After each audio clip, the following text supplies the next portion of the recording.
Here's a 98 Legacy harness that was shipped to me to convert. It's going into a 72 bus. Looks like some work has been done to it. I'm going to need to peel off the split loom and kind of take a look at what's been done so far.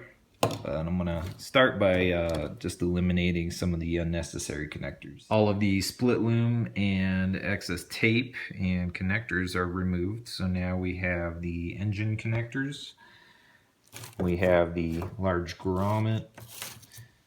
We follow that around and we come to the OBD2 port, which has been snipped, so that'll need reconnected.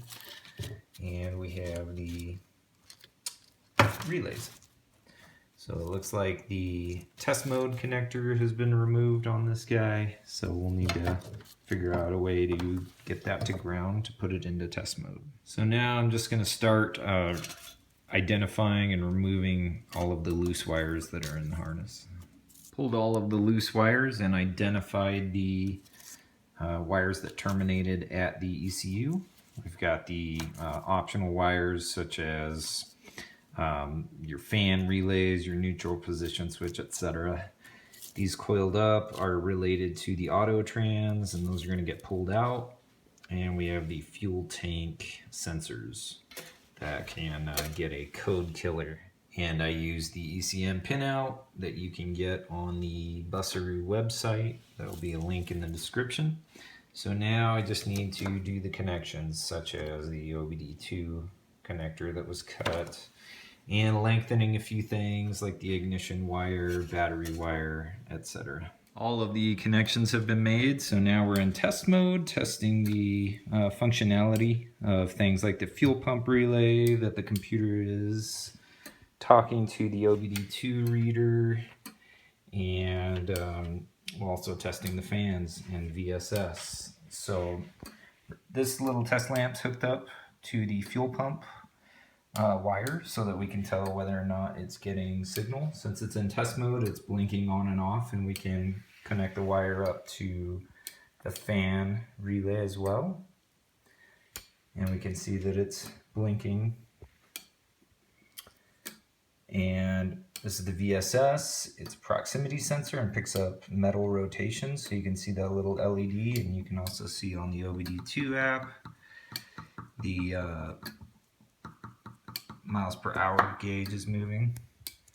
So this wiring harness tests out. The computer's looking good, and I'm now going to cover it in split loom and get it labeled. Split loom is on and the harness is ready for installation and then to be wrapped in tape. I'll just go through the connections real quick. We have the fuel pump relay, main ignition relay, fan relay. We have all the wires that connect into the bus. We have the OBD2 connector, large grommet. Follow this along here and we get to the fuel pump, the fan, the starter wire, and the vehicle speed sensor. Come around here and we have the main engine connectors. We have the O2 sensors. So this back here we have the igniter connector. We have the mass airflow connector, PSS SSSSV connector, and the atmospheric pressure sensor. Here is the alternator harness. This is the AC connector here. We have the lug for the top of the alternator. This goes to battery. We have the connector here. The white wire in the connector goes to battery, and the black-white connector goes to the alternator or generator lamp. Nice little package ready to ship out. Thanks for watching. Please subscribe. And if you built your harness and want to try and support me and the videos that I put out there, I have a Patreon account. It's just patreon.com/BUSARU. I'd appreciate any support. Thanks a lot, and see you next time.